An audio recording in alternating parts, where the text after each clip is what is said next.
Welcome to the Attention Deficit Disorder Expert Podcast Series by Attitude Magazine. Hi, this is Wayne Callan for Attitude Magazine. Today's topic, how to explain ADHD to your child, your family, and the world, is something we all come up against a lot. How many times have we been blindsided by someone making an inaccurate or just plain dumb statement about ADHD? Just the other day, someone overheard a recent graduate in psychology say, "I don't believe in attention deficit," and she had attended a prestigious school. We are often at a loss for the right words to intelligently counter such misguided statements or to persuade someone otherwise. We almost need to have a script with us at all times to enlighten people. We have with us today Ned Hallowell to give us that script. As most of you know, Ned is a practicing psychiatrist, founder of the Hallowell Center for Cognitive and Emotional Health in Sudbury, Massachusetts. He also has centers in New York, San Francisco, and Seattle. An instructor at Harvard Medical School, he's the author of many books, including the bestsellers on ADD, Driven to Distraction, Delivered from Distraction, and most recently, Crazy Busy. Ned will discuss how to talk about ADHD to children, friends, family, and so on. He will give us lots of reference points about attention deficit along the way. Then Ned will take your questions. So, good to have you here, Ned. We look forward to your comments and insights. Oh, it's great to be with you. And as always, thank you, Wayne, and thank you, Attitude, for what you do to educate people, encourage people, and it's a wonderful thing you do. Thank you. So it says, "Mom, I feel so stupid, I just can't get things done at school. What is ADHD anyway?" You know, it's so important for parents to make sure their child does not feel defective, disordered, diseased, disabled, because that's the real disability. Feeling that you are fundamentally flawed. And it's an ongoing effort, but it's absolutely achievable. When all three of my kids have ADD, and when my middle child was in 6th grade, the teacher asked the class to write down adjectives describing themselves. And then she said, "Now circle the 3 that you're proudest of." And my son circled athletic, creative, and ADD, and that's the way I think kids should think of it, and parents as well. Sure, it poses problems, but it also carries with it tremendous assets. And the way I sum it up, and many people have heard me say this, but having ADD, and it's a good way to explain it to a child, is like you have a Ferrari for a brain. You've got an incredible race car for a brain. You're very, very lucky in that way. Your brain goes very fast. But the problem is you have bicycle brakes. You can't control your brain and all the time. And I tell kids, don't worry though. I'm a brake specialist, and there are many brake specialists out there. And over the course of your growing up, and it does take years, I'm still working on it, and I'm 65, you learn to develop brakes so that instead of spinning out on curves, you can win races. And that's a very legitimate claim. That's not pie in the sky. And I always like to tell kids about famous people. I mean, I could, the man who founded JetBlue Airlines, David Neeleman, has big-time ADD, and he did so well founding JetBlue. He got bored, as people often do with ADD, and now he's founding a huge airline down in Brazil. There are Nobel Prize winners. The man who just won the Nobel Prize in economics came out in his autobiography and said, Now I feel safe to tell the world I have ADD, because with the Nobel Prize, it's hard for anyone to call me stupid. So tell them about, the highly successful people, brain surgeons, self-made millionaires and billionaires. You name the field, you can find someone at the very top who has it, and you want to make sure your kids know that. Now, is it easy to excel? No, it's not easy for anyone to excel. But let your child know ADHD doesn't have to hold you back from anything. I hear these terrible stories where guidance counselors say, well, you really can't go to medical school, or you really can't be an astronaut, or you really can't get a PhD. And that's just blatantly false. The man who invented the polymerase chain reaction in chemistry won a Nobel Prize and has ADHD. So you can achieve anything with this condition. Do you have to get special training? Yes. You've got to see a break specialist, and you got to work at it. But if you do put in that work, the results can be, absolutely incredible. Now, if you don't, this is a condition that can also produce bad results. A lot of the criminal prison population have it, the addicted population, the unemployed. So if you don't take seriously strengthening your brakes, your life can be, can be really negatively impacted. It's very important at home, particularly because schools, either don't know to do it or don't have time to do it. It's very important for you to explain it to your kids in terms they can understand. Keep it simple. And by the way, the race car with bicycle brakes affords a very non-shaming way of intervening. These kids get shamed a lot. You bad boy, why did you do this? You bad girl, why didn't you remember that? Instead, you should say your brakes failed you. That's not shaming. It calls attention to the problem. Your brakes failed you, and you acted impulsively or you forgot something. But it's not impugning their character. It's not making them feel bad about themselves. And as I say, that's the real disability. These kids who get into high school and they've just bought into the fact that they're losers, that they just don't have it. That's tragic because that then carries on for the rest of their lives. So you want to be sure to let them know, with the right help, strengthening those brakes, they can excel in life, achieve whatever dream they might have. And then when you do need to correct them, reprimand them, whatever, don't do it as a reprimand so much as your brakes failed you. So more reason we need to work on our brakes. The teacher says to a child, Frank, I'm sending a note home to your parents about your laziness and lack of motivation in class. Can you tell me why you don't try? These kids do try until they're broken down so much that they say, why bother? Because I'm just going to get in trouble anyway. So teachers who say things like that are really breaking the spirit of the child and really creating a problem. What the child, if he or she is brave enough to say to the teacher, they should say, I really do try, and I'm frustrated, and I don't know why I don't get better results. Why don't we have a meeting with you and my parents and me and talk about strategies so I can get better mileage out of my brain power? Because I know I'm smart, and these kids tend to be quite smart. Schools for gifted genius kids are overrepresented with ADD. So it's not a matter of effort. I mean, telling someone with ADD to try harder is about as helpful as telling someone who's nearsighted to squint harder.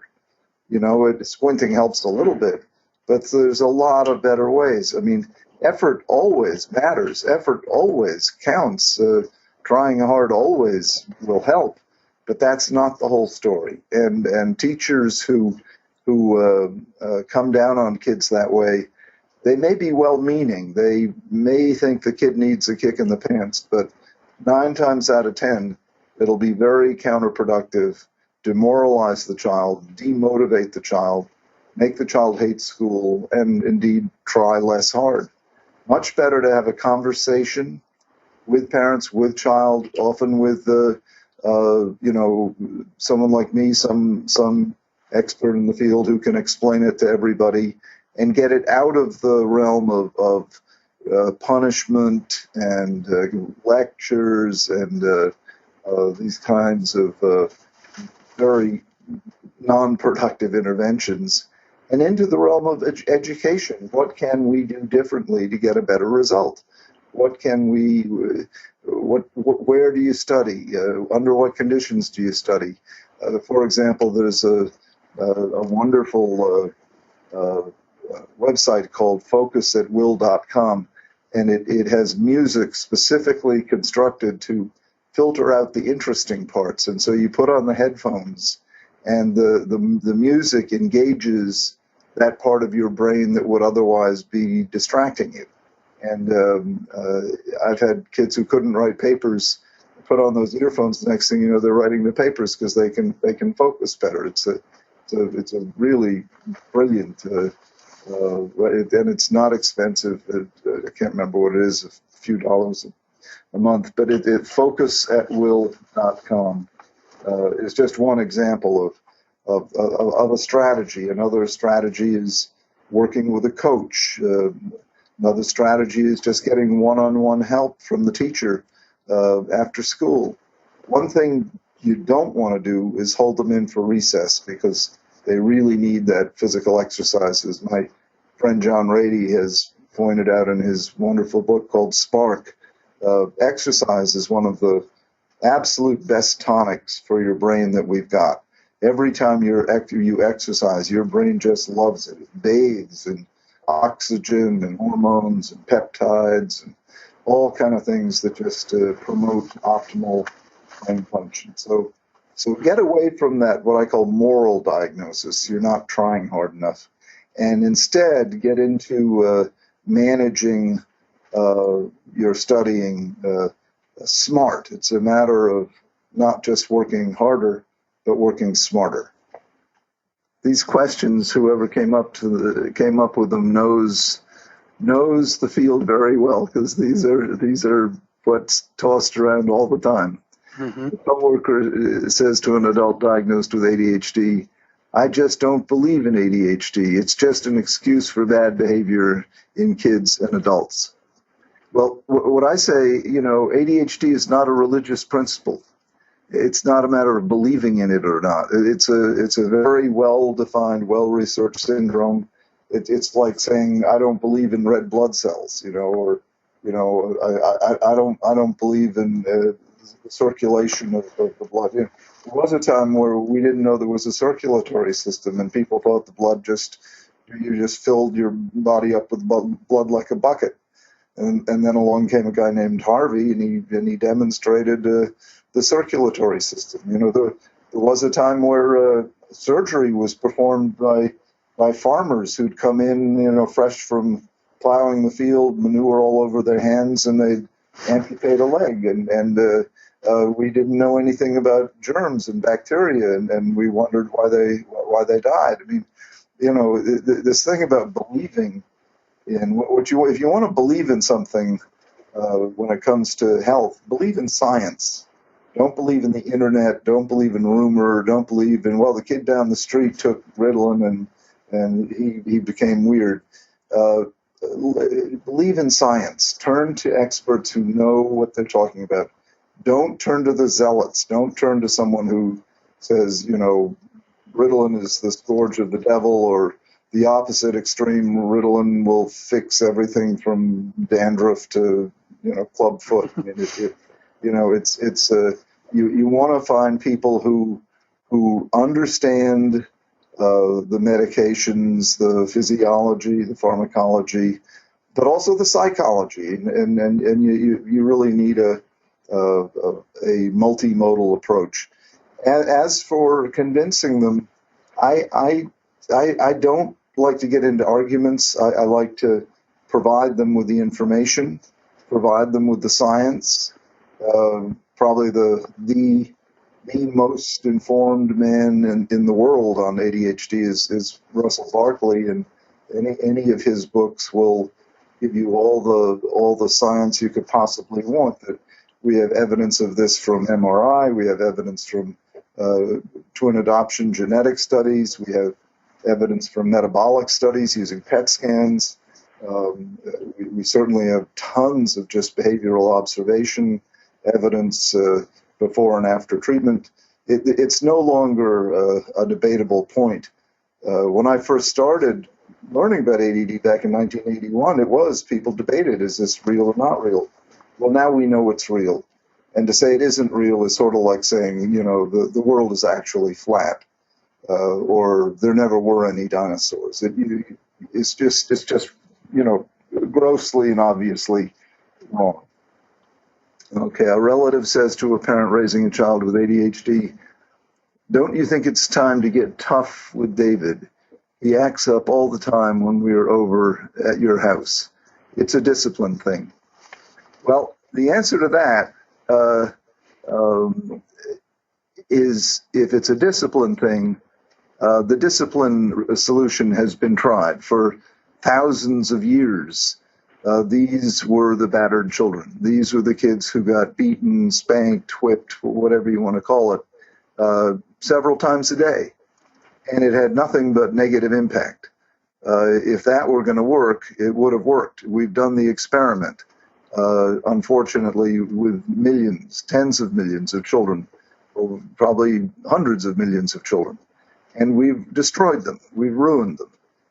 It's time to realize that this is not a condition that is a matter of harsher punishments. And if that relative really cares about David, then say, could I explain to you what it is? And some of them will say, you don't need to explain to me, it doesn't exist, and they'll blow you off. And, they show themselves to be the fool that they are. But others will say, okay, tell me about it. And then that's why it's good for you to have read a book or two, and so you can put it into plain English. This is a condition you're born with. It's genetically transmitted. It has pros and cons. You've got the creative, original, sparkle, intuition, entrepreneurial drive, energy, curiosity.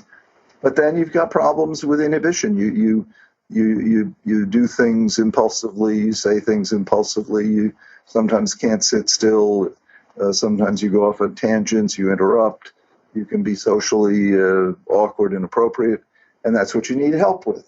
And it's not a matter of punishing David, it's a matter of putting together a team that uses multimodal interventions, and by that I mean exercise, nutrition, meditation, coaching, sometimes medication. About 80% of the time medication will help. There are new upcoming other non-medication interventions that will become available. Most of all, you want to have people on your team, the teacher, the parent, the grandparent, the doctor, the coach, what have you, who like the child. One of the best treatments for pretty much anything is finding helpers who like you, who aren't always punishing you, disapproving of you, coming down on you. And these kids suffer from a like deficit disorder often. They don't get liked enough by the people in charge and in authority because they can be disruptive. No doubt about it. They can be a handful, but this is where teachers earn their spurs, A lot of kids, pretty much anyone could teach. ADD kids really need a teacher who gets it and can like them and can draw them out. Because when these kids get into it, they can super focus. This attention deficit is a misnomer. These kids, when they're into something, can focus better than anyone. So it's a matter of engaging them, inspiring them. And if you do that, then you get a Nobel Prize winner on your hand. If you don't do that, you get someone who's on his way to dropping out. Let's see, teacher makes a comment to a parent about her daughter diagnosed with inattentive ADHD. Patricia is very shy in class and seems to daydream. Is there something going on at home? Is she depressed about something?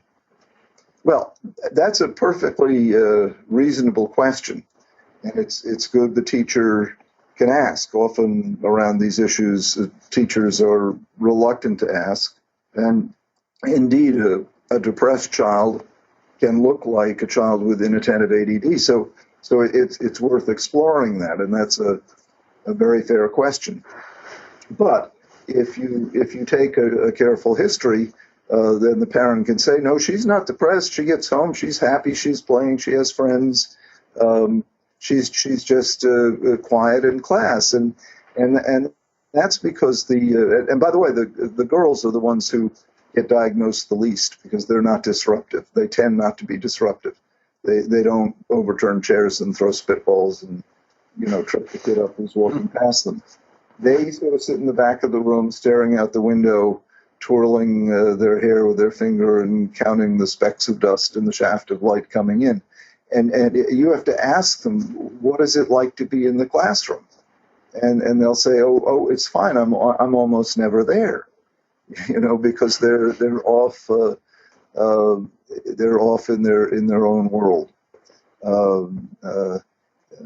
If you can lead the parent to understand that and give her a book, obviously I think my books are good, but there's plenty of other books.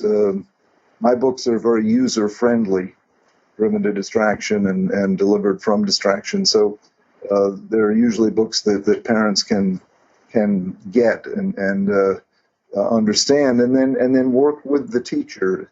Don't lecture the teacher. That sets up a kind of power struggle. But say to the teacher, thank you for noticing that something's going on with Patricia. It's actually not depression, because I can see that when she's at home. It's that she has this inattentive ADHD that we need to work with. And thank the teacher for calling it to your attention. A rule of thumb, very important, make friends with teachers. Don't get into hostile relationships with them, because it almost never pays off. It's even if the teacher is clearly not getting it, best way to bring her or him around is to make an alliance, make friendship, find out about their life a little bit, and then begin to introduce the information you have. Friend says to an adult with ADHD, we all have a bit of ADD, don't we? Our lives are just too crazy busy. And that's absolutely true. I in fact, wrote a book called Crazy Busy. And sometimes it's hard to tell a case of true ADD from a case of modern life, because the pace we're all going at with all the inputs we have can be dizzying and can make you look as if you have true ADD. What you need to do is what I call the Vermont test. You take the person and put them on a farm in Vermont and come back in a week. And if they're quietly sitting in a rocking chair on the porch, reading a book, then it was fake ADD, pseudo ADD. But if they've turned the farm into an amusement park, then it was true ADD. And the message is the true ADD is not environmentally created. It's environmentally influenced, but not created. Where pseudo ADD, or what I call attention deficit trait, that's created by a hyper stimulated environment where you become crazy busy and you really can't focus on anything very well. The pseudo ADD or the attention deficit trait, I would speculate more than 50% of the population has it. The true ADD, we're talking 6 to 10% have it. So one is far more common than the other. And the treatment for the pseudo is simply the treatment for, turning off the electronics, having more family dinner, having more downtime, not overcommitting, not becoming a type A child or a type A adult too much, and just trying to rediscover the human moment, rediscover friendship, rediscover a walk with your dog, rediscover a picnic, rediscover a spiritual life. You don't have to become sedentary and slow down, not at all. Exercise a lot, but just don't overcommit yourself so much that you literally can't focus. You also need daily doses of what I call the other vitamin C, vitamin connection, human connection, or connection to nature, or connection to a dog, or connection to God. Any form of meaningful connection is the most powerful drug in the world. We underprescribe it. Leading a connected life, and by that I don't mean access to the internet, leading a life that is rich in meaningful connection, that is the best antidepressant. It's also the best inspirational element. It's the best motivator, the best stabilizer. It promotes health and longevity. Push that. Push connection in those ways. And whether it's a child or an adult, then it'll work wonders. Friend says to you about your son with ADD, all that acting up and jumping around, he just wants attention. Who doesn't want attention? But there's more to it than that. Maybe he's not getting enough attention. Who knows? But more likely, if this person actually wanted to learn more, you could teach him or her about ADD, and not all kids who are jumping around have ADD. That's for sure. Could be hyperthyroid, could be lead poisoning. Could be a diet that's that he may have allergies or too much sugar.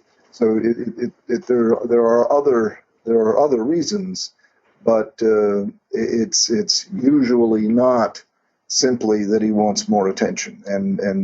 And you always want to look into the cause before you jump to the conclusion. A lot of sort of homespun wisdom is jumping to conclusions that are completely wrong. We've been notoriously wrong about a lot of things. That I always remind myself that there was a time when the absolute most learned, smartest people in the world knew that the world was flat. And just imagine if that was true back then, there's probably a whole bunch of things we're equally wrong about that we just take as given. So you want to try as best you can to look into it before you jump to a conclusion. To really, we live in such an age of soundbite and quick judgment, and perception is reality, and people.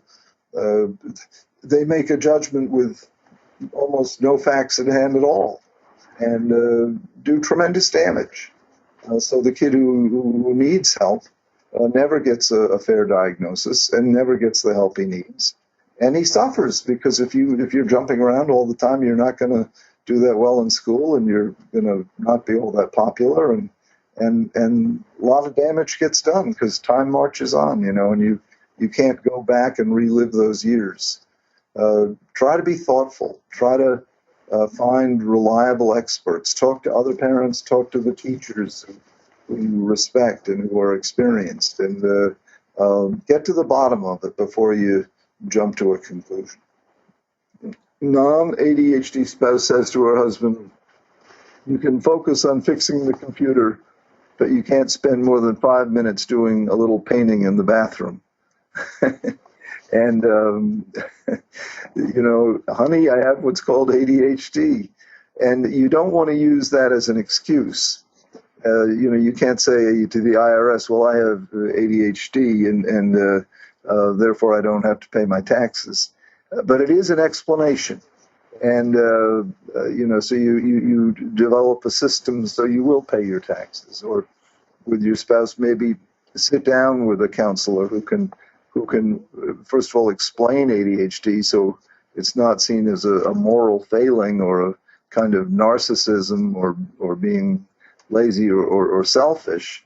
But if you can understand that this is just the way the person is wired, then that anger can come out of it, and you can say, okay, you are aggravating as hell, but I understand you're not doing it on purpose.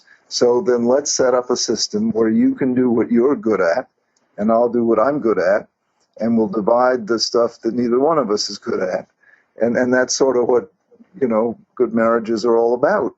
No one is ideal. No one is perfect. And, marriages that last and that are enjoyable and that, everyone is forgiving. We're cutting each other slack. We screw up. We make mistakes. We say and do things we wish we hadn't, but we forgive. We cut slack.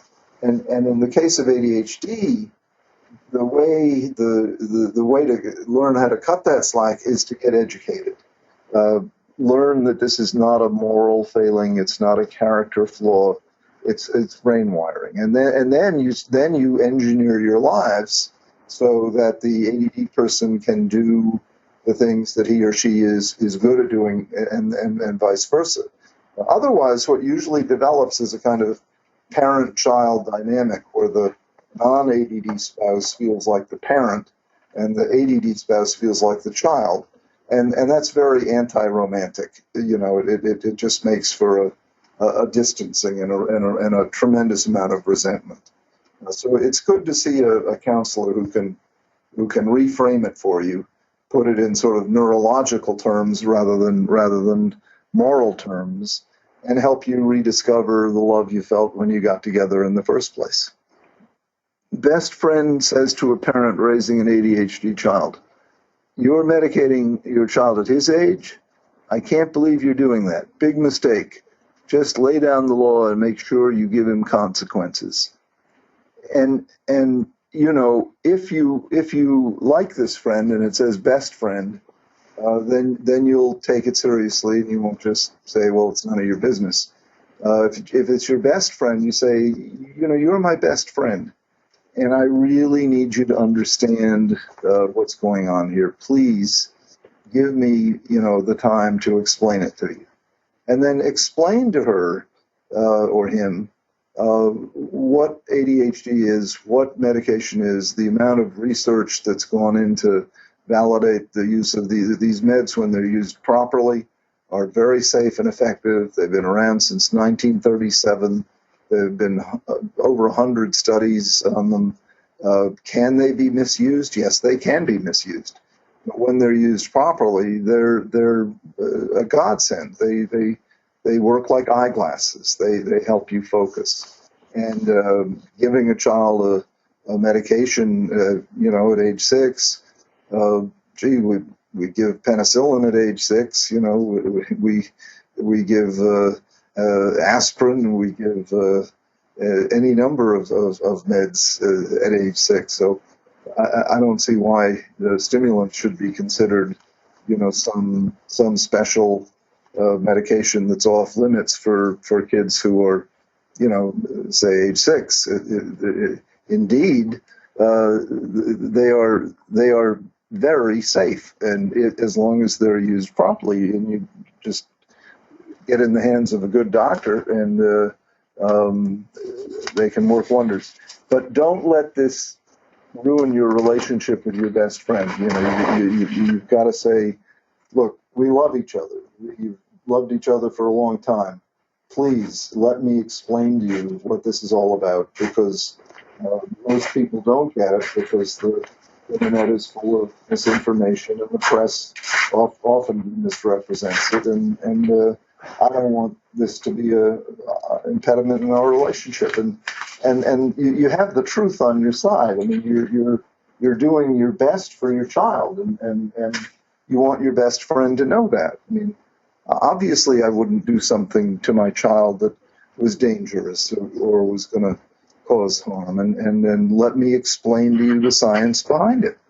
And if it's really your best friend, that won't be hard to do, and it'll be an eye-opener.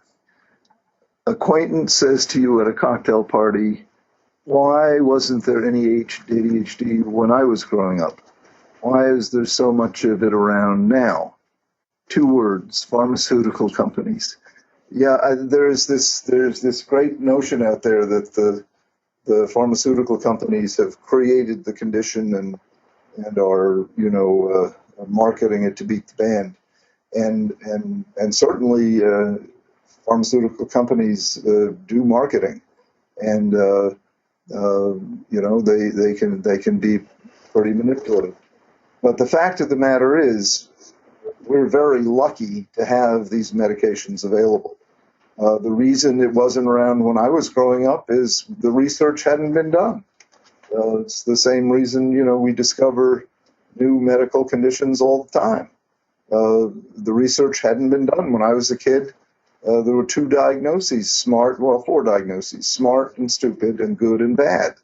And if you were good and smart, you got rewarded. And if you were bad and stupid, you got punished. And that was it. That was pretty much the field of child intervention. And, I was born in 1949. So it's really good news that we've discovered there's more to learning than smart and stupid. And there's more to behavior than good and bad, moral diagnoses. And there are a lot better interventions than punishments.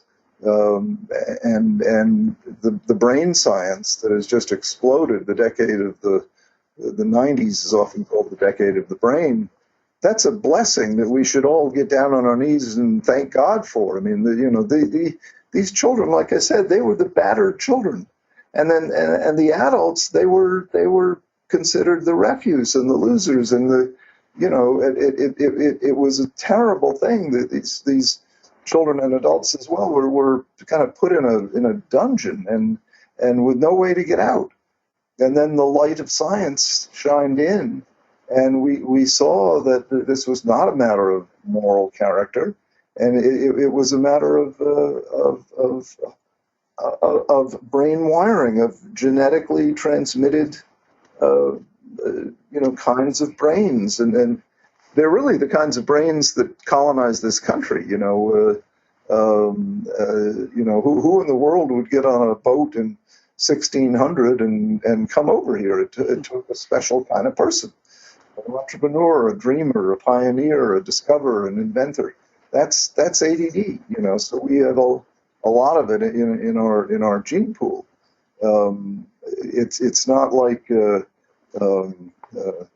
some drug company invented methylphenidate and created a condition. It's quite the opposite. The condition has been around forever, just didn't get named until the early 1900s, and went through various different names. And its current name is a terrible name, attention deficit hyperactivity disorder. It's not a deficit, and hyperactivity is often absent. And I don't see it as a disorder so much as I see it as a trait that can be disabling.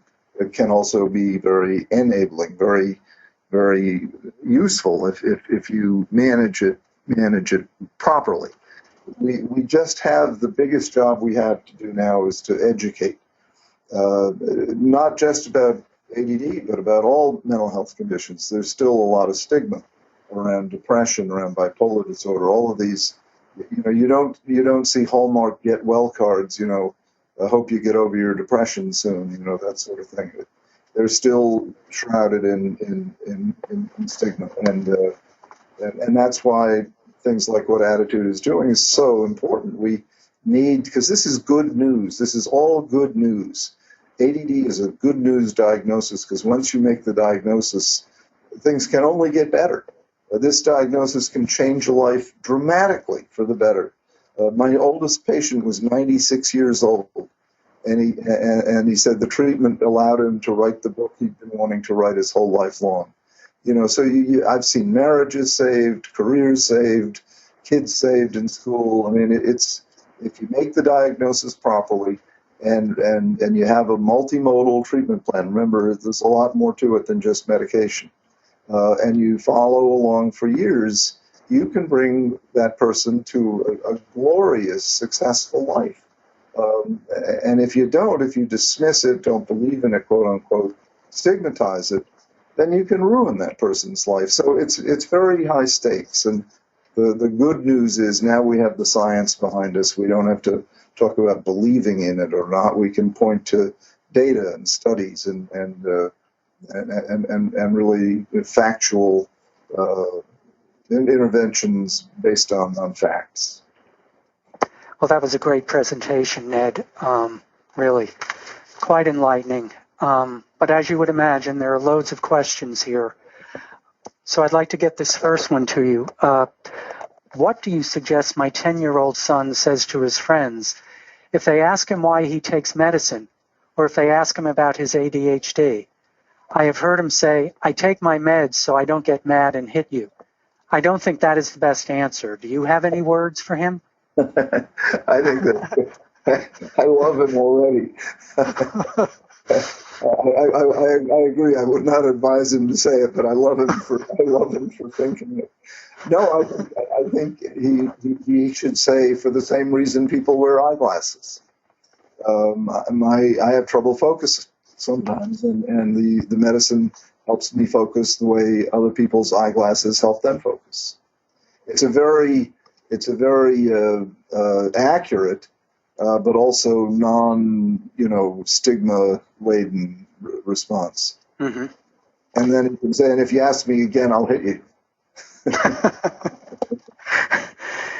Here's another one from an adult with ADHD. My family was embarrassed over my ADHD diagnosis and wanted to sweep it under the rug my entire life. They didn't really explain it to me, and they didn't mention it to friends and family. How can I change their minds about not being so embarrassed by my symptoms?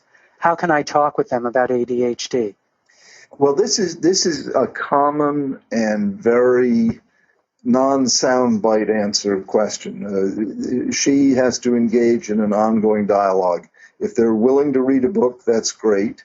What you want to avoid is getting into an argument, because that's a no-win proposition. But a dialogue. You tell me your thoughts, I'll tell you mine, and then produce evidence. Cite some studies and maybe show them a book, and let yourself get emotional to the point of, do you know what it's like to go through life being misunderstood? It's agonizing. It's not. It's in some ways it's like someone who grows up gay and is just ashamed and afraid to talk about it. A lot of these kids grow up ashamed and afraid to talk about, they know they're different, and somehow they get the message that they're different in a bad way, and that does them tremendous harm. So I want the day to come when, people are like my son saying, I'm proud of my ADD, and yes, it makes me different, but it doesn't make me bad. And then any more than, a lot of famous people who have it are bad. Mm-hmm. Several questions with this same theme. Is it a good idea to keep talking about ADHD to your child on a regular basis, even if I'm making positive statements? I'm worried that if I keep talking about his ADHD to him and to people around him, that will only create a negative cloud surrounding him. Yeah, I don't think you need to talk about it much at all, as long as he knows it's a fine thing to have, and a lot of great people have it. All three kids of my kids have it, and we almost never talk about it. It comes up now and then, but we almost never talk about it. It's just part of, all three of my kids have it. I have it. My dog has it. Jack Russell. And my wife doesn't have it, but she wonders if it's contagious. But no, you don't want to define yourself as ADD. It's an attribute. It's like being left-handed. It's a trait. But you want to understand it, but not have it be, a topic of daily discussion. Mm-hmm. I apologize that we have to cut this short, and we will try to do this again. But I hope you enjoyed what we did discuss. I thought Ned was great. So we'll see you next week, and have a good day. For more Attitude Podcast and information on living well with attention deficit, visit AttitudeMag.com. That's AdditudeMag.com.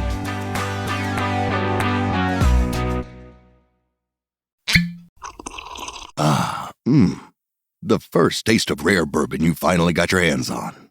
That's nice. At Caskers.com, We make this experience easy. Caskers is a one-stop spirit curator with an impressive selection of exclusive, sought-after, rare, and household names in the realm of premium spirits and champagne. Discover the top flavors of the year now by going to caskers.com and using code WELCOME10 for $10 off your first purchase. Get $10 off your first purchase with code WELCOME10 at caskers.com.